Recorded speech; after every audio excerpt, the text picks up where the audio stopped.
Kalau ada video viral dikit, dibilang S3 marketing. Saya pas baca itu, ini bukan S3 marketing. Saya tuh nyari pacar kayak apa, itu dimulai bukan, saya pengen cowok kayak Jungkook gitu kan. Dan itu saya selalu bilang ke tim saya, tim kreatif gitu ya. Jangan dong ngandelin PowerPoint, ngandelin Canva, atau apapun itu gitu. Andelin, kita pernah presentasi satu tim itu datang pakai kostum Power Ranger. Jadi Markom itu dilihat sebagai marketing. Bukan, Markom itu hanya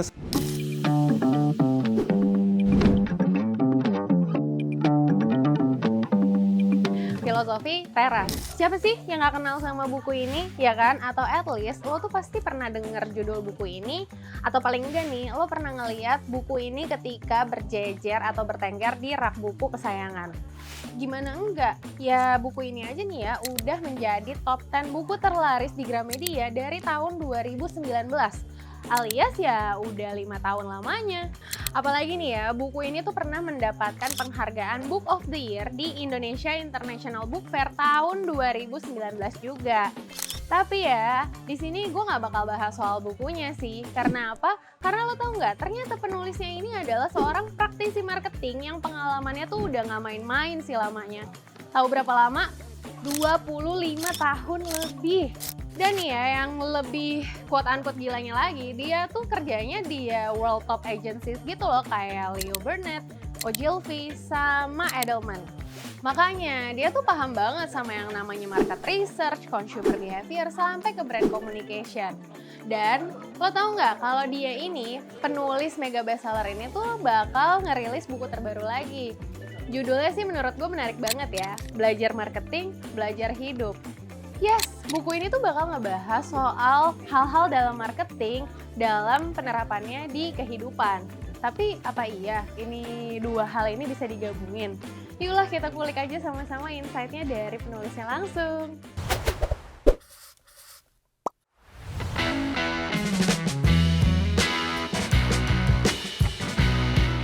Oke, halo, pagi Om Piring. Thank you Selamat banget pagi. udah nyempetin waktu. Ini terhitung cepet sih, dari pas janjian ke syuting tuh. Oh iya, lumayan dengan cepet. senang hati, Ica. Makanya thank you banget. Mungkin aku langsung nanya aja kali ya. Silakan. Om Piring ini kan aktif banget nge-tweet, terus kayak nulis blog masih nggak sih? Kemarin kayaknya rada bolong-bolong ya. Blog udah enggak. But it's okay, tapi baru bikin buku lagi, baru nulis buku. Terus Betul. ya lumayan sibuk lah. Pengen tahu aja sih, emang seorang penulis tuh bagi waktunya gimana sih Om? Kan sama keluarga juga, punya anak juga. Sekarang udah nggak terlalu sulit sejak saya memutuskan menjadi full time writer ya. Jadi Oke. menulis penuh waktu. Kalau sampai tahun lalu kan saya masih kerja ya di corporate. Terakhir tuh tahun lalu. Gitu. Iya. Yang Nah, mulai tahun ini memutuskan nyoba deh, gitu nyoba jadi penulis full time. Tentunya lebih mudah Oke. dalam mengalokasikan waktu kan. Kalau harus tetap kerja full time sampai nulis, nah itu yang repot. Sebenarnya aku pengen kepo sih, kayak triggernya oke, kayaknya harus jadi full time writer deh. Tapi aku mungkin sebelum ke situ mau nanya soal pengalaman marketing dulu. 25 tahun. Iya, Itu udah tua. kok bisa lama banget nanganin klien apa aja. Terus kayak ya suka dukanya, ada pengalaman yang berkesan. Ya cerita aja gitu, pengen tahu. Iya, jadi sebenarnya cerita saya cukup unik karena diawali dengan murtad dari jurusan. Saya bilang murtad. Bukannya rada nyambung ya jurusannya? Enggak, saya kuliah akuntansi. Oke. Iya sih. Nggak nyambung banget gitu Iya, kan. iya. Biasanya kan kalau lulusan akuntansi kan maunya kerja di kantor akuntan publik gitu kan. Iya. Atau kalau di korporat tuh di departemen finance gitu. Nah awalnya saya sempet tuh ngerasain direkrut dalam program management training untuk finance. Tapi setahun kok nggak tahan ya ngeliatin angka terus ya, gitu kan, ngeliatin Excel, terus spreadsheet terus. Dan ya ini ya syukurnya tuh kadang-kadang perjalanan kita dibantu sebenarnya. Jadi oleh perusahaannya saya malah dipindahkan ke marketing. Ini yang Tobacco itu bukan? Iya di BAT, British iya, American iya. Tobacco, Oke. gitu. Itu diakomodir keinginan saya gitu.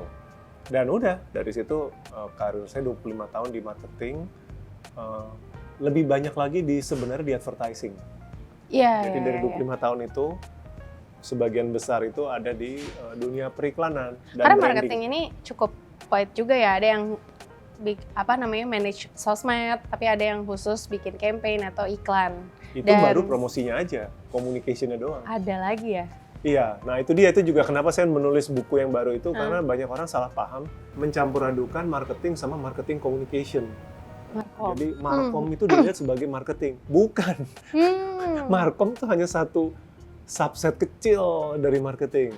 Cuman karena dia yang paling kelihatan, yang paling seksi, paling seru, paling kreatif, gitu kan. Kalau ada video viral dikit, dibilang S3 marketing. Iya, iya. Saya pas baca itu, ini bukan S3 marketing, jauh banget gitu kan. Jadi memang itu ada kesalahpahaman, nanti kita bisa obrolin lagi ya. Tapi waktu pas jadi manajemen trainee itu MT, terus kan ditawarin untuk pindah ke marketing. Apa sih yang bikin waktu itu, oke pengen coba deh, terus betah sampai keterusan? Saya rasa waktu saya menyadari saya punya interest in human behavior. Oke. Jadi waktu saya kerja di finance gitu ya, ngurusin laporan keuangan, segala macam, audit sistem, ya semuanya logis, ya, semuanya butuh analytical skill. Tapi terus human factor mana? Oke. Ya kan?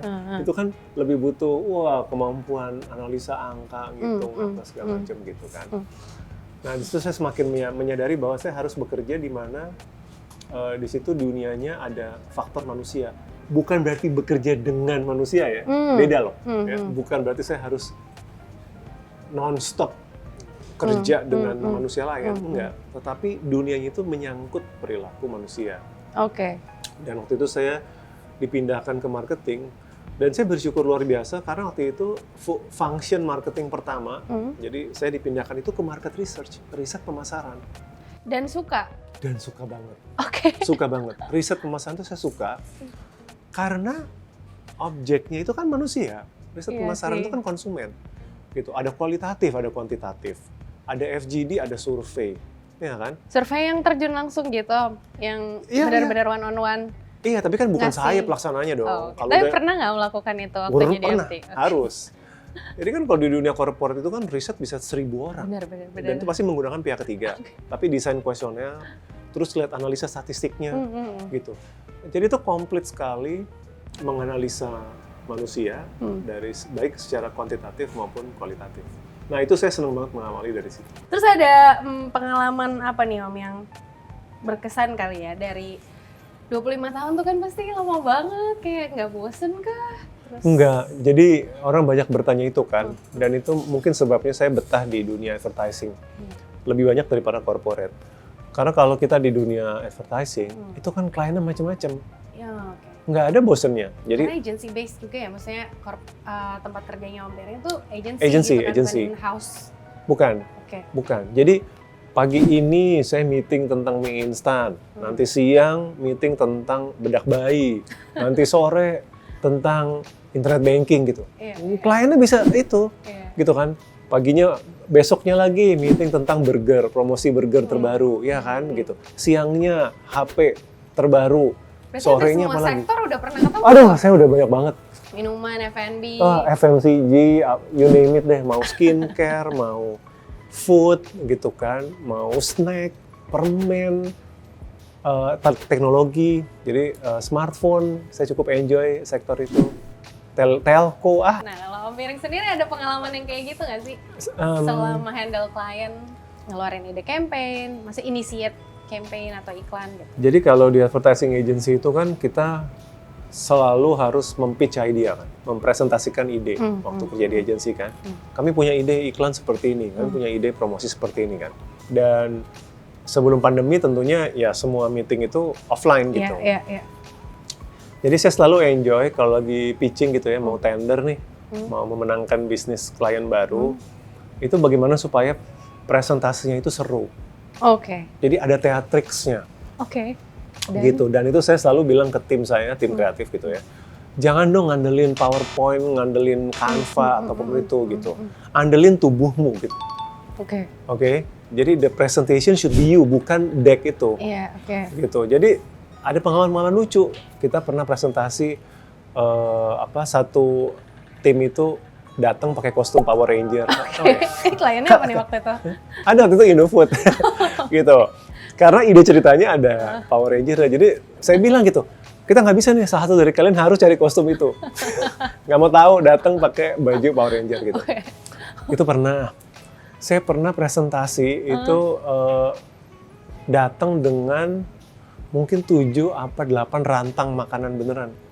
Buat dibagi-bagi. Iya, langsung karena Audience-nya. topiknya relevan. Oh, Gitu. Jadi bukan untuk dibagi-bagi, karena itu bagian dari ceritanya. oke. Gitu. Jadi saya membuka presentasi, saya buka tuh rantang. Ada makanan Manado, makanan Aceh, makanan apa gitu kan. Kalian sampai bingung karena belum pernah ada orang kayak gitu. Biasa kan presentasi kan cuman ya colok proyektor gitu kan. Iya. Tapi saya kan nggak suka hal yang klise kan. Jadi jebret makanan gitu. Mereka bingung maksudnya apa gitu kan. Dan saya tanya ke calon, Itu relevansi sama...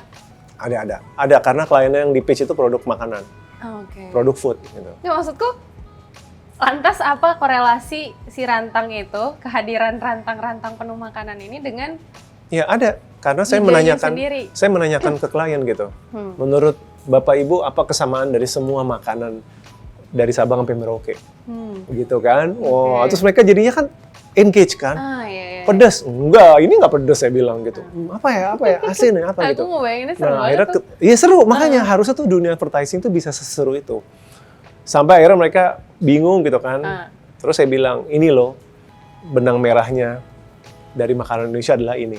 Nah, begitu mereka lihat itu, Wah, gitu. masuk ke presentasi Oke. gitu. Terus cerita aneh lain lagi tuh, kita mau presentasi ide cerita, kan storyboard biasa dong ya, kalau presentasi kan ada storyboard. Di mana salah satu adegannya itu ada orang keramas. Oke. Apa yang kita lakukan? Anggota saya keramas beneran di ruang meeting. Saya nggak bohong, beneran keramas. Jadi dia Akhirnya diam-diam, gimana? dia ngambil ke toilet, dia bawa gayung sendiri di depan klien. Dia basahin rambutnya sampai ruangannya basah dan dia pakai shampoo sampai berbusa. Nah ini sebenarnya bagian dari marketing juga. Iya. Terlepas apakah idenya diterima atau enggak, masa nggak diterima deh idenya. Tapi klien ketawa setengah mati dan memori, jadi memorable. Mereka akan selamanya inget, hebat ya agensi yang itu ya, tim yang itu tuh bikin apa, caranya tuh kreatif banget. Tapi itu semua datangnya dari Om Piring, inisiatif-inisiatif kayak gitu? Atau Ada beberapa, atau tim. Ya. Tentunya kan saya kan cuma bisa mencetuskan, pada mau nggak gitu. Kalau pada mau ya kita lakukan. Nah itu saya pikir Gen Z mungkin sekarang yang sangat high-tech, itu harus kembali ke ilmu presentation yang analog gitu. Ya bagus kamu pakai AI, Canva gitu ya, ChatGPT, Midjourney, wah semuanya udah cantik, pakai video gitu ya. Tapi semuanya tergantung pada gadget dan teknologi. Saya dulu waktu di agensi saya selalu bilang ke tim saya, kalau lagi training gitu ya, saya bilang, bayangkan kamu harus presentasi, laptop kamu rusak, nggak ada listrik, file nggak bisa di-retrieve. Kamu harus bisa tetap presentasi. Bisa nggak? Kalau sampai kamu bilang, saya nggak bisa presentasi tanpa itu semua, berarti kamu nggak menguasai presentasinya. Kalau kamu menguasai presentasinya, nggak ada HP, laptopnya mati, nggak ada internet, yang ada hanya tubuh kamu, dan suara kamu, dan isi kepala kamu tetap harus bisa presentasi idenya. Kalau nggak bisa, berarti kamu udah terlalu tergantung pada benda-benda lain. Oke, mungkin nextnya aku mau nanya soal si marketing dan kepenulisan kali ya. I mean kayak banyak yang bilang, wah Om Piring ini banyak yang nggak tahu kan, dia adalah marketers dua dunia yang berbeda belakang banget dan segala macam gitu ya. Mungkin aku mau ngajak Om Piring mendeskripsikan kali ya, melihat dua dunia ini tuh kayak gimana sih si marketing dan menulis ini, kecintaan kedua bidang ini tuh sama aja, ada benang merahnya kayak ya gue sama karena gue sama-sama bisa itu ada human touch-nya or something like that. Terus kayak ya dua dunia ini beneran berbeda atau sebetulnya ada korelasinya tuh, kayak ini bantuin activity di sini dan ini bantuin activity di sini kayak gitu maksudnya. Iya, jadi buku terbaru saya ini Belajar Marketing, Belajar Hidup ini kan buku saya yang ke-8. Gitu. Jadi buat pembaca saya yang mungkin ngikutin buku-buku saya, itu mungkin malah bingung karena tiba-tiba saya bikin buku tentang marketing kan. Ini semua buku yang lain tuh 7 buku sebelumnya, 6 itu non-fiksi, pengembangan diri, 1 fiksi. Gitu. Yang pertama banget ya? Bukan ya, Ink Hitam. Yang hitam, buku ke-6. Jadi buat mereka malah bingung gitu. Sebaliknya, orang-orang yang kenal saya udah lama, malah bingung kenapa dari dulu saya nggak nulis buku marketing. Karena buat yang mengenal saya itu kan di dunia pekerjaan. Udah 25 tahun, buat mereka malah aneh saya nulis buku filosofi teras misalnya. Iya. Gue nggak ngerti, lo bukan orang advertising ya gitu. Iya. Kamu kan orang marketing, kenapa nulis bukunya malah tentang filsafat? Buat mereka itu yang aneh. Gitu. Jadi saya malah baru kembali ke track yang benar tuh di buku Ke-8. terakhir ini, buku ke-8. Jangan terakhir dong, kan ada lagi nanti. Buku terbaru, sorry. Oh, buku terbaru. Dua dunia ini bertentangan? Enggak. Enggak sama sekali. Dan saya pikir itu mendasari kenapa saya nulisnya belajar marketing, belajar hidup. Gitu kan. Marketing dan hidup. Itu menyatu. Gitu. Karena begini, kecuali kamu jadi penulis yang nggak peduli sama pembaca. Agak aneh sih, tapi mungkin ada aja. Jadi mungkin kamu ada yang penulis yang, saya mau menulis ini, saya nggak peduli mau dibaca atau enggak. Yang penting gue nulis aja. Yang penting gue nulis. Kecuali kamu kayak gitu, dan itu sah-sah aja. Iya. Gitu ya. Kalau kamu bukan itu, udah pasti kamu adalah seseorang yang mempraktekkan marketing. Karena kamu mikirin who is your audience, who is your reader gitu ya. Kalau kamu menulis untuk dibaca, kalau kamu menulis agar buku kamu dibeli, ya kan? Udah pasti, suka nggak suka, kamu harus terkena atau mempraktekkan prinsip-prinsip marketing. Jadi buat saya kedua ini saling mendukung. Benang merahnya itu adalah ketika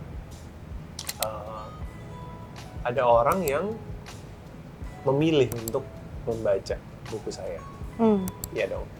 Kenapa? Karena buat saya dia telah memberikan kepercayaan, waktu dan uang gitu untuk ide atau tulisan saya dan bukan ide atau tulisan yang lain dong. Kan waktu dan uang itu terbatas. Karena mungkin ada perasaan ini kali ya, bisa helping others. Itu kalau nggak salah esensi marketers tuh kalau di sini. Betul, ada bermanfaat. Asas marketing itu harus kan bermanfaat. Membantu klien, bisa deliver ide yang wow ternyata sangat membantu ya. Dan lewat buku bisa nge-share kan, kayak di Filosofi Teras, menjalani hidup dan lain-lain. Mungkin feeling itu kali ya, making others salah satunya, bukan satu-satunya. Gitu. Nggak harus itu satu-satunya. Oke. Nggak harus satu-satunya, karena takutnya kalau kamu kunci di kata-kata help itu kayaknya berat banget gitu kan, harus mulia kan. Iya. Padahal kalau kamu menulis sebuah roman gitu kan, cerita pacaran, cerita patah hati, bucin, itu pun juga nggak apa-apa. Mungkin tidak menolong, tetapi menghibur orang gitu kan. Nah itu aja udah cukup.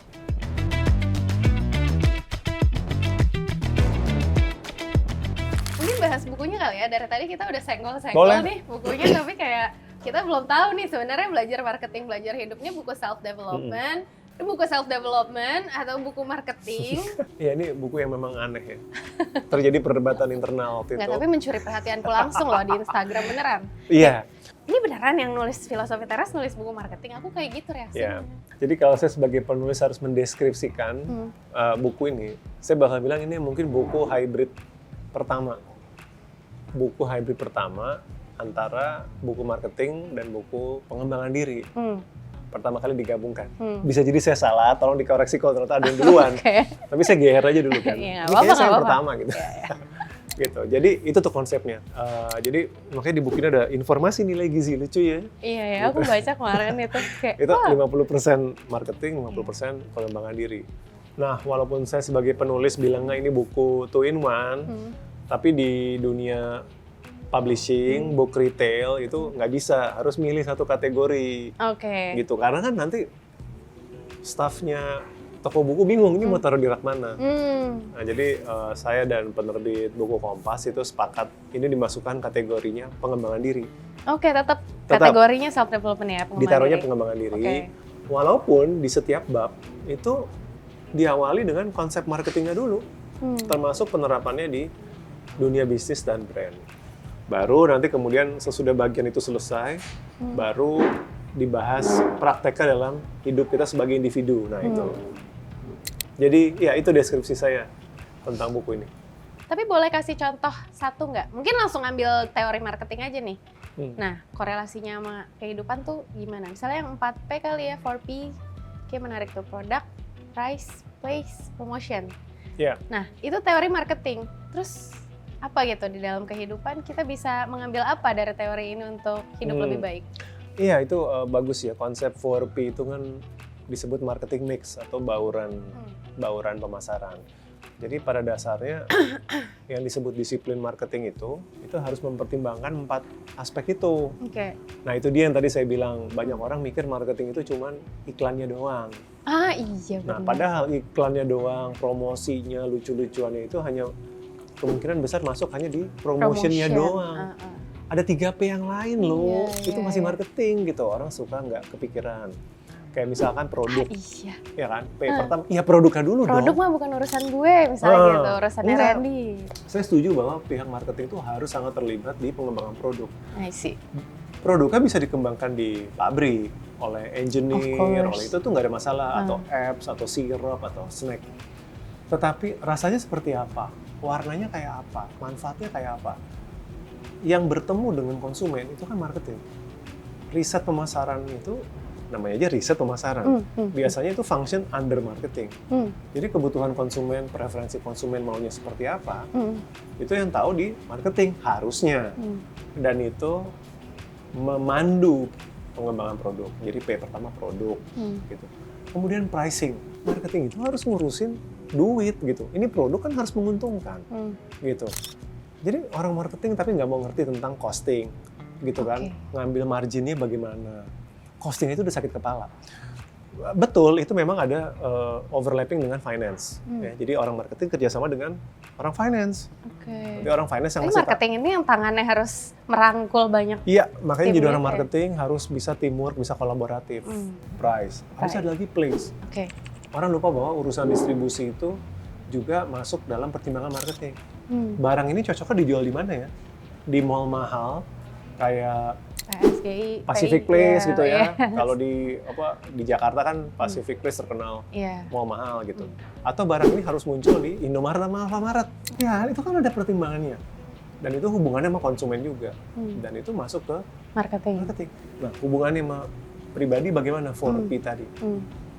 Udah familiar dengan istilah personal branding kan? Udah. Wah, itu kan orang biasa kan, Iya, ngetop iya. personal branding. Gue adalah Personal branding itu menurut saya tidak cukup. Karena personal branding itu cuman P yang promotion doang. oh gitu. Iya dong, kan cara membranding kita bagaimana? Berarti kalau mau Itu pincang. nyari jodoh, tapi kita mikirin aspek place-nya, kita mikirin apa tuh? Ada di buku. Platform. Ada di buku. Iya kan? Oke. Gitu kan? Nah, itu kita pakai cari jodoh ya. Oke. Gitu. Cari jodoh itu perlu mempertimbangkan 4P. Oke. Ya kan? Banget gitu. Kan yang dijual diri kamu nih. Berarti kan start dari produknya dong. Iya kan? Ourselves. Harusnya Iya, ngerti iya, dulu iya, gitu iya, kan. iya. Saya tuh nyari pacar kayak apa, itu dimulai bukan, saya pengen cowok kayak Jungkook gitu kan. Bukan itu nanti. Iya. Justru, saya tuh orangnya kayak apa sih? Saya orangnya religius atau enggak? Misalkan, saya ambi atau enggak? Sayanya dulu dong, ngerti Ya dong produknya. produknya dulu Iya, nih, karena kan kita nyari- define ya. Nyari matchingannya yang sesuai. Gitu. Saya ekstrovert atau introvert, saya topiknya apa, saya suka keluarga besar atau keluarga kecil, saya mau punya anak atau nggak mau punya anak, itu kan bagian tuh. Tapi Karena nggak perlu mikirin pain points dulu ya. nanti itu ada. Oke. Jadi kan menentukan jodoh tuh dari mengenali diri sendiri. Kalau kamu nggak kenal diri kamu sendiri, Iya. kamu mau expect cari jodoh kayak gimana? Iya, iya. Ya kan? Baru masuk price. Kan lucu kan? Ini perdagangan manusia kan gitu. Tapi kan kamu menetapkan harga untuk dirimu sendiri dong. Jual mahalnya kamu tuh, kamu mau jual murah apa jual mahal, itu kan terpulang ke kamu. Standar cowok seperti apa yang kamu mau. Dan itu dihubungkan lagi dengan kamu dong. Baru ada promotion, ya kan? Kamu tuh memposisikan diri kamu gimana untuk mendapatkan gebetan gitu. Channel-channel komunikasinya kayak apa. Place juga, place, ya kan? Peredaran kamu tuh menentukan jodoh kamu. Jadi Circle kali ya. iya kan? Anak sekarang bilangnya circle. Bisa, Circle iya. gue gitu. Waktu kita sekolah ada istilah ini nggak? Posisi menentukan prestasi. Ada. Ayo udah. Posisi menentukan prestasi, Iya. posisi menentukan jodoh. Oke. Iya kan? Kalau kamu circle-nya yang itu aja nggak pernah mau melebar, gimana kamu dapat opportunity ketemu gebetan baru? Betul sekali. Luar Lihat, biasa. jadi melihat 4P marketing dan jodoh ketemu. Dan di semua aspek kehidupan bisa aja tuh Bisa nyari menerapkan kerja. si 4P ini. Tapi kepo sih, maksudnya especially for this book ya. Kayak triggernya tuh mungkin kalau ditarik mundur lagi pasti bukan pas baru mau nulis buku ini dong kepikiran marketing sama kehidupan ya maksudnya saling berhubungan gitu. Tapi ada nggak sih satu momen dulu kali ya yang Om Biring tuh ngelewatin fase hidup ini, momen hidup ini dengan menerapkan teori marketing. Jangan pas nyari istrinya pakai teori marketing lagi. Iya, yang kayak gitu lah mungkin di karir atau. Aplikasinya di saya tuh begini. Saya tuh sebenarnya orangnya introvert. Berat banget gitu. Oke. Jadi cenderung saya tuh nggak mau menghindari dulu ya, menghindari ketemu sosial, menghindari aktivitas kayak gini, datang ke podcast tuh saya benci banget gitu karena saya bukan benci sama kamu, tapi kegiatan kayak gini saya nggak suka karena buat saya nggak mau ketemu orang gitu kan. Iya. Jadi cenderung menghindar gitu. Nah tetapi setelah saya merenungi, ini sebenarnya limit opportunity saya sendiri gitu. Oh, oke. Ya kan? Dan nah ini saya boleh gambar-gambar nggak? Boleh. Nah ini sebenarnya ada konsep namanya marketing funnel nih kepake. Oh oke. Marketing funnel saya pikir buat orang yang kerja di marketing udah biasa, tapi kalau yang nggak biasa, bentuknya tuh biasa gini kan? Iya, corong ya. Corong atau ya. Gitu. Sebenarnya nih di atasnya ini ada lagi, gitu, yaitu orang yang lebih banyak lagi, gitu. Sebenarnya, tapi saya kasih titik-titik. Marketing funnel itu kan biasanya begini, perjalanan konsumen terhadap sebuah brand itu kan dimulai dari awareness dulu, gitu kan. Saya tahu gitu, ada brand ini. Di sini ada lagi yang not aware gitu kan? Not aware. Gitu, kayak kamu kan nggak mungkin tahu semua merek skincare yang ada di Indonesia kan? Betul. Gitu kan? Tapi mungkin kamu aware 5-6 merek gitu kan. Tapi sekedar tahu, oh ya ada merek itu gitu. Itu kan nggak cukup kan? Kemudian kamu masuk tahap, ya udah deh gitu. Ada merek-merek yang kamu tahu, itu masuk ke sini nih. Gue mau nih merek skincare yang 2 ini gitu. Yang ini gue tahu, tapi gue nggak tertarik gitu. Cuma tahu doang gitu kan. Gitu. Taruhlah 3. Pada akhirnya dari semua yang kamu pertimbangkan, nggak semuanya kamu beli ya. Di pembelian berikutnya tuh akhirnya cuma ada 1 gitu. Yang mungkin akhirnya kamu bilang, saya maunya beli yang ini. Gitu. Somehow 2 brand yang udah kamu consider itu nggak jadi aja kebeli gitu. Untuk 1 atau yang lain alasan gitu. Ya kan? Jadi sini ada convert. Nah ini kan konsep marketing yang udah sangat lumrah gitu. Ini cukup basic. Harusnya sih semua orang yang ngaku marketing tuh tahu. Tapi ini kepake juga dalam hidup. Perhatikan, kalau bentuknya segitiga, kalau ininya makin kecil nggak bawahnya? Makin kecil dong. Tentu. Ya kan? Semakin funnel ini saya kecilin, dia semakin kecil. Semakin ini saya lebarin, kesempatan dia convert ke bawah juga makin gede kan? Betul. Gitu. Makanya brand itu kan dibilang nggak bisa gitu. Kamu tuh cuma jualan. Brand kamu tuh harus melakukan marketing, build the brand, build reputation. Ini harus dilebarin nih. Kalau brand kamu cuma dikenal 1000 orang, nggak akan kemana-mana. Itu yang dibilang reach. Betul. Itu disiplin reach, itu lebih teknis ada di buku. Tapi kalau brand kamu bisa nge-reach out ke 1 juta orang, 1 juta orang tahu, of course kesempatan kamu convert jualan kan lebih gede. Nah, saya merenungkan ini dan saya pikir itu yang membuat saya agak memaksa diri keluar dari comfort zone sebagai introvert untuk mau ketemu banyak orang. Karena that's where the opportunity is. Betul. Kalau saya nggak berani ketemu orang lebih banyak, ikut kegiatan lebih baru, ini antara ini stagnan atau malah lama-lama mengecil. Gitu kan? Iya. Jadi saya terpaksa keluar dari tendensi saya melawan diri saya nggak mau ketemu orang itu. Ya udah deh, kalau ada undangan reuni ya deh gue datang gitu. Kalau ada orang ngajak apa gitu kan, aduh males banget, tapi ketemu aja dulu. Jangan suzon dulu, jangan prasangka dulu, dan you'll never know ini jadi expand dan new experience, new opportunity. Kayak pengalaman saya terakhir tuh yang diajak ikutan filmnya Joko Anwar. Oh iya, aku baca artikelnya, itu di luar, tapi aku nggak nonton sih. Itu di luar saya banget harusnya.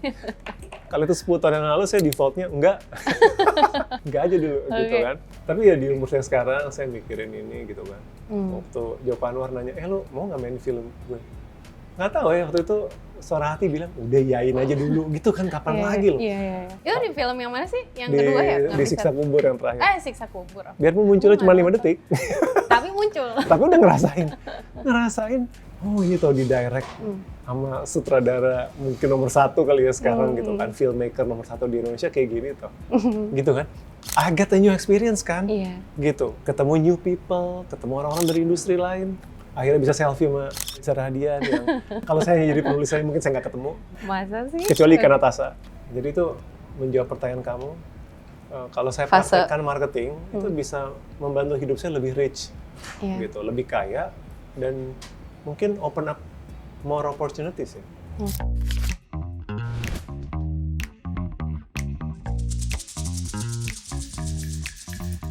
Nah, mungkin tadi udah tersampaikan ya, yang again mau aku tanyain, tapi mungkin balik ke soal marketing di luar buku.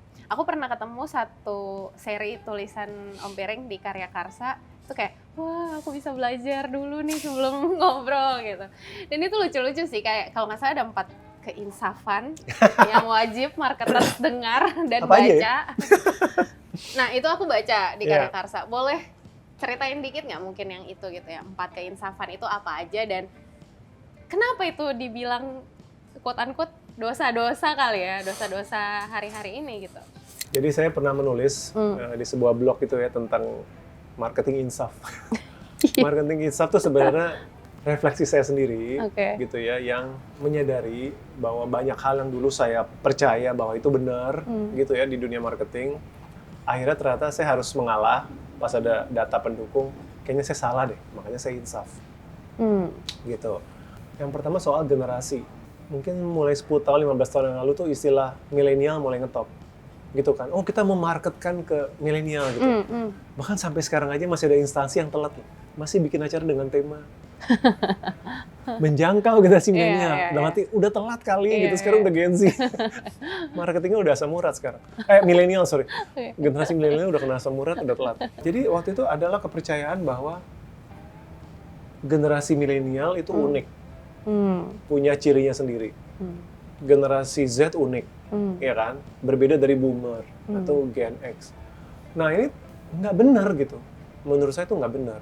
Karena orang kecampur aduk antara life stage sama yang betul-betul identik dengan generasinya. Iya. Jadi saya ingat sekali, 15 tahun yang lalu tuh, 10 tahun yang lalu ya, orang tuh heboh bilang, generasi milenial itu kreatif banget loh. Iya. Ya kan? Generasi milenial tuh anti kemapanan, anti rules gitu kan, agak rebellious gitu kan. Terus saya waktu itu ada orang luar negeri menganalisa semua isi deskripsi gen Iya, milenial milenial itu sama proses 20 tahun sebelumnya Ketika dipakai di buat menjelaskan Gen Gen X. X. Atau 40 tahun sebelumnya ketika menjelaskan boomer Boomers. waktu masih remaja. Iya. Jadi yang mereka deskripsikan itu bukan Life milenial. stage. Yang mereka deskripsikan itu simply anak muda. Iya. Sekarang milenialnya juga apa? Juga jompo. Milenialnya juga jadi ngeselin, ya kan? Ketika milenial jadi manajer, gantian mereka yang kaku. Kok Gen Z gini banget? Sekarang gantian, Gen Z Kita yang lebih. mirip, milenial yang mirip boomers jadinya. Jadi itu Profesor Makrizi yang bilang, orang itu kecampur aduk antara life stage sama generation. Kalau generation kan harus spesifik tuh lahir tahun berapa sampai tahun berapa. Iya. Gitu. Waktu saya mengawali karir di marketing, kita nggak pernah pakai generation. Kayaknya life stage. Bilangnya, iya. Bilangnya ini adalah student marketnya. Atau Iya. teenager. Atau first jobber. Iya. Nggak ada tuh istilah milenial, Gen X. Saya kan Gen X. Waktu jadi masih muda itu nggak ada yang menyebut, mari kita mentargetkan Gen X. Nggak ada. Kita bilangnya, oh ini first jobber kali ya. Iya. Atau ini young father misalkan, ayah muda gitu. Itu lebih akurat gitu. Nah, tapi ada nggak real generational differences? Tetap ada. Jadi kami, misalkan generasi yang lahir tahun 65 sampai 80, ada nggak perbedaan yang terus mengikuti regardless of life Life stage-nya stage-nya apa? dibandingkan milenial atau dibandingkan Gen Z? Itu tetap ada. Gitu. Sebagai contoh, kami Gen X yang besar di bawah Orde Baru, itu mungkin, saya bilang mungkin tapi ya, Iya.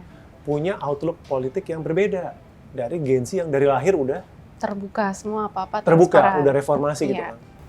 Kami adalah generasi yang masih takut, zaman dulu tuh masih inget, dibesarkan dengan ketakutan, jangan salah ngomong, jangan mengkritik pemerintah, nanti kamu hilang. Anak saya, Gen Alpha, itu kan nggak pernah tahu itu. Gitu. Buat dia ya menyatakan opini ya, opini lah.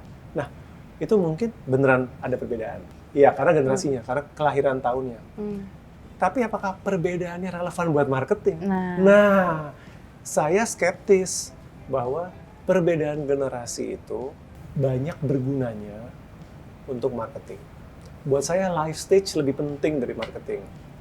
Untuk marketing daripada generation. Remaja, minder, jerawatan, perlu produknya apa? Betul? Ya kan? Gitu. Ayah muda, stres, udah ada anak, gaji pas-pasan, anak harus Dimarahin sekolah, istri bayar terus. susu. Iya kan? Dia perlu produk finansial apa? Oke. Itu hubungannya karena dia sebagai ayah muda. jomblo, masih muda, pendapatan tinggi. Perlunya produk apa? Iya kan? Perlu apa itu? Name tag SCBD apa itu? Lanyard. Lanyard. Masih perlukah gitu kan? Mungkin perlunya itu gitu kan. Yeah. Lanyard gue mahal loh gitu. Nah, itu kan life stage. Masih berkaitan sama marketing insight tadi kali ya. Nah, aku nemu satu kutipan yang jadi kepikiran sih, bikin kepikiran. Kutipannya tuh gini, kita mungkin tidak perlu berjuang untuk dicintai, cukup tidak memberi alasan untuk ditinggalkan. Nah, terus gimana nih cara find out ya, terus apa yang bisa kita lakukan supaya kita tidak ditinggalkan? Zaman dulu tuh orang marketing suka plek-ketiplek, mengambil relasi antar manusia seolah-olah bisa diterapkan ke relasi manusia dengan brand. Ya. Gitu kan? Kalau manusia bisa mencintai manusia lain, kenapa enggak manusia harus mencintai satu brand? Ajaran ini bisa kontraproduktif. Kenapa ini bisa kontraproduktif? Karena menjadi distraction. Jadi yang marketing itu mikirin ide-ide yang untuk bikin konsumen jatuh cinta gitu ya. Dikasih embel-embel tambahan gitu ya. Misalkan extra service gitu ya, dikirimin macam-macam gitu. Tapi tidak mengadres si core produknya sendiri. Kamu jelas nggak? Saya misalkan pakai contoh bank deh. Sebuah bank untuk membuat saya jatuh cinta dalam tanda kutip, itu mungkin begini, setiap ulang tahun inget, gitu. Happy birthday gitu kan, dikirimin bunga, dipingin cake. Iya kan, seperti layaknya membuat orang jatuh cinta kan kayak gitu kan. Customer-nya ramah kontak personnya tuh ramah banget gitu kan. Tetapi aplikasi banknya sering down. Misalkan, ya kan? Bunganya, justru core perbankan. Iya, bunganya nggak kompetitif, misalkan gitu kan. Produknya nggak oke, nggak sesuai dengan kebutuhan saya gitu. Mau saya dikasih seneng kayak apa, kalau produknya jelek, ya cabut lah saya gitu, nggak efek gitu. Jadi gini, salah nggak sih berusaha membuat konsumen jatuh cinta? Enggak salah, itu silahkan.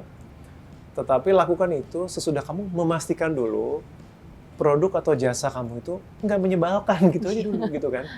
Karena produk dan jasa yang kualitasnya buruk, layanan yang jelek, itu nggak bisa ditutup-tutupi dengan manisan yang receh dan nggak ada hubungannya gitu. Jadi itu saya bilang dengan quote, daripada lo fokus ke bagaimana dicintai, mendingan lo mastiin nggak ada alasan buat lo ditinggalkan, itu aja dulu. I see. Next-nya soal segmentasi psikografis ya. Mungkin kalau aku nggak salah ingat di tulisannya tuh bilang kayak, kenapa sih harus meneliti sampai ke lifestyle-nya apa, hobinya apa gitu ya. Padahal nih setahu aku, kadang tuh orang bikin customer persona atau kayak dari artikel-artikel yang aku baca, bikinlah itu sampai detail. Kalau kamu kalau perlu kamu tuh cari tahu dia nongkrongnya di mana, dia pakai gadgetnya apa, dia tontonan Netflixnya apa gitu. Nah, sebenarnya yang kayak gitu apakah salah atau kondisional gitu, bisa terpakai dalam kondisi-kondisi tertentu? Iya, jadi ini saya jelasin dulu buat mungkin yang nonton tapi nggak ngerti ya. Jadi itu konsep lama. Dari tahun 98 saya udah ketemu sama psychographic segmentation. Jadi kan segmentasi yang paling basic kan ada demografis kan. Jenis kelamin, umur gitu kan. Gitu, atau geografis ya, tempat tinggalnya di mana gitu. Itu yang basic banget. Nah, kemudian ada yang namanya psikografis gitu. Psikografis itu terdiri dari variabel-variabel yang lain, seperti misalkan belief and attitude. Orang ini liberal apa konservatif, gitu kan, religius apa agnostik, percaya pada free market atau gitu. Wah, itu udah political leaning-nya kemana? Politicalnya ke kiri apa ke kanan, itu tuh udah bisa masuk gitu kan. Agama penting atau enggak gitu. Itu bisa ditanya tuh, konsumen bisa disegmentasi berdasarkan itu. Nilai-nilai tradisional penting atau enggak. Terus variabel lain misalkan lifestyle. Cenderung dia indoor, outdoor. Ya kan, cenderung dia social circle-nya kecil apa besar. Gitu. Rajin olahraga atau enggak, itu juga bisa masuk ke belief and attitude tuh, gitu kan. Dia recycle apa enggak, gitu. Jadi ada belief, ada value, sama ada lifestyle. Nah, waktu konsep itu berkembang, orang marketing seneng banget tuh kan. Wih, ini mainan baru nih, canggih banget loh, gitu kan. Kita bikin segmentasi psikografis gitu. Jadi saya ingat dulu waktu di satu perusahaan tempat saya bekerja, sama beberapa klien, itu bisa bikin segmentasi tuh ada 6 macam orang gitu kan. Gitu. Ada si, apa, ini saya ngarang aja dulu. Iya, misalkan iya. ya, gitu. Silakan. Mas dan Mbak SCBD. Iya. Wah, dengan gaya hidup dan belief yang sendiri gitu kan. Iya. Terus ada Mas Jamet gitu. Misalnya tuh ada segmen sendiri lagi tuh gitu kan. Karena hobinya ini gitu. Keren, bener keren. Reportnya bagus, detailnya banyak gitu kan. Pertanyaannya sekarang, seberapa berguna itu buat marketing? Nah, Jawabannya adalah, nggak semua itu berguna atau relevan untuk produk kamu. Saya ambil contoh ekstrim. Misalkan kamu punya produk perbankan syariah. Di situ psikografis jadi penting kan? Gitu kan? Betul. Karena namanya aja produk perbankan syariah. Atau investasi syariah. Ya. Cukup normal untuk mengasumsikan bahwa target utamanya kamu secara demografis agamanya muslim dulu Iya. dong gitu. Karena kita berasumsi bahwa kalau kamu non muslim kamu nggak terlalu relevan tuh Iya. sebuah produk syariah atau enggak. Tetapi di antara target segmen muslim sendiri itu kan ada macam-macam. Benar. Betul kan? Ada yang sampai mikirin produk perbankan apa yang harus. Ada yang cukup terbuka dengan segala macam bentuk perbankan. Iya.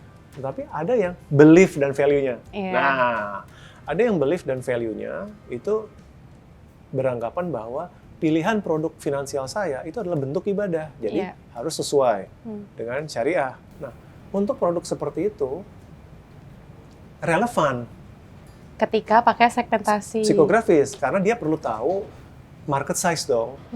Dia perlu bikin riset. Dia harus tahu berapa persentase orang Indonesia yang punya belief bahwa produk perbankan itu harus sesuai dengan ajaran agama misalkan. Itu harus dikuantify dong. Karena urusannya nanti buat budget marketing dan lain-lain. Nah, mungkin masuk ke pertanyaan terakhir kali ya, soal marketing dan marketers hari-hari ini gitu ya. Tadi kan Om Bering sempat mention tuh di awal-awal kalau aku nggak salah inget dan salah mengutip. Orang-orang sekarang hanya melihat marketing sebagai promosi aja, kayak viralitas, campaign, dan lain-lain. Tapi marketing itu lebih dari itu. Nah, tapi kira-kira kalau marketers pada nonton, kalau channelnya nggak salah audiens ya, emang apa sih yang sebetulnya harus mereka inget-inget terus nih di kepalanya gitu ya, menghadapi tren marketing hari-hari ini dengan munculnya marketing 6.0, terus teori marketing juga ada banyak banget. Tapi apa sih yang sebenarnya mereka harus pegang sehingga jangan sampai mereka tuh hanya terjebak pada pikiran-pikiran sempit yang kayak oke, gue cuma mau mikirin promosinya aja, atau oke, pokoknya harus viral aja, atau ya biar mereka tuh nggak sampai harus insaf nanti, tapi ya udah. Udah kayak kata-kata mutiara penghabisan. Iya. Jangan. Kalau saya harus milih satu ya, dipadatkan menjadi satu frasa buat penonton channel ini yang orang marketing, saya akan bilang strategi before tactic. Oke. Ya, pentingkan strategi sebelum taktik. Atau taktik bisa diganti eksekusi gitu. Pentingkan strategi sebelum eksekusi. Buat para orang marketing muda itu saya takutnya mereka terdistract dengan tactics. Oke. Taktiknya, eksekusinya. Lucu nih ada virtual reality, lucu nih ada AR, lucu nih ada AI gitu kan. Apapun lah itu kan. Lucu nih ada selebgram baru, I don't know. Iya. Ada filter TikTok baru misalnya. Gitu kan. Itu tuh semuanya tuh di ranah taktik gitu. Terpulang kamu seberapa serius atau ambisi karir kamu di marketing itu mau kayak apa. Kalau kamu mau jadi spesialis konten, ya silakan, itu nggak apa-apa gitu. Tapi sadari bahwa kamu tuh akan berkutat di dunia taktiknya. Kalau semua itu di bagian hilir. Tapi kalau kamu punya ambisi menjadi seorang marketer sejati, ya dalam arti kalau kerja di korporat, kamu tentunya targetnya CMO dong, Chief Marketing Officer, atau Marketing VP, atau Head of Marketing, atau Marketing Director. Kamu harus naik kelas ke level strategi, gitu. Strategi before tactic. Di dalam strategi ada apa? Ada STP, ya kan? Memahami segmentasi pasar, memahami targeting, mampu membuat positioning. Membuat positioning itu bukan membuat konten TikTok, itu strategis banget, ya kan? Kepada siapa kamu mau menargetkan brand ini? Ya kan, janji manfaat apa, benefit apa yang kamu tawarkan? Apa yang bikin kamu berbeda dari kompetitor, ada nggak? Gitu kan? Reason kamu untuk kredibel itu apa? Itu positioning. Baru masuk 4P. Jadi orang marketing itu ngurusin market research, ya kan? Gitu, ngurusin customer understanding, ngerti produknya. Jangan-jangan kamu lebih jago bikin video TikTok dan nggak ngerti produknya gitu. Jangan cuma Cilaka. jago riset KOL baru siapa aja ngelis bikin database. Iya. Padahal harus mikirin dulu kan di Iya. tataran atasnya. Nanti kamu cuma update daftar KOL, tapi kamu nggak ngerti produk ini, cara kerja skincare ini kenapa sih bisa bikin putih, aman nggak gitu kan? Kelebihannya dia dibandingkan brand skincare lain lah, gimana misalkan? Ngerti produk, ngerti nggak tentang pricing, ngerti nggak caranya supaya barang ini profit apa enggak? Jangan-jangan harga yang kamu taruh kemurahan sehingga kamu boncos. Atau sebaliknya harga kamu tuh kemahalan secara nggak perlu, jadi kamu nggak kompetitif. Karena kamu nggak riset harga pesaing. Kemudian ngerti distribusi, ngerti nggak nih belinya di mana. Jangan cuma sibuk dengan affiliate doang gitu. Itu bagus, itu adalah bentuk inovasi marketing adalah adanya sekarang Affiliate. para affiliate. Tapi kan orang tidak hanya membeli via affiliate. Gitu loh. Channel yang offline udah dicek nggak? Gitu. Ada channel-channel lain nggak? Presence kamu di digital ketika orang search misalkan. Iya kan? Brand kamu kelihatan nggak cepet. Gitu. Jadi banyak hal di marketing itu yang nggak seksi gitu ya. Tapi malah itu yang kemungkinan lebih penting daripada yang seru-seruan belakangannya. Oke. Strategi before tactic. Itu sih saran saya. Strategi before tactic. Oke. Om Piring, thank you so much for the interview. Semua pertanyaan rasa-rasanya sudah aku tanyakan dan jangan lupa tanggal berapa Om ini masuk? Harusnya masuk di toko buku offline online mulai 26 Juni. Oke. Ada yang ngebisikin tuh. Andai kan ini 26 Juni. videonya muncul sesudah 26 Juni berarti cari bukunya sekarang ya guys. Belajar marketing, belajar hidup. Dari penerbit buku Kompas. Oke. Bikin janji dong Om sama buku ini. Kan tadi katanya marketing soal janji. Ya nggak sih? Di buku ini ada tulisannya soal janji. Janji apa yang Om tawarkan ketika orang Janji beli manfaat. dan baca ini? Janji Ya, manfaat ya. Oke, janji bagus. manfaat. Jadi buat yang nanti mau membaca, beli yang asli ya, jangan bajakan, awas. Saya memberikan janji teman-teman akan mendapatkan konsep-konsep marketing yang paling fundamental. Ya. Jadi yang basicnya nih, gitu, teman-teman belajar dulu konsepnya yang paling basic. Di saat yang sama, melihat bagaimana konsep-konsep itu bisa diterapkan supaya teman-teman jadi lebih efektif menjalani hidup. Jadi ini cocoknya buat siapa?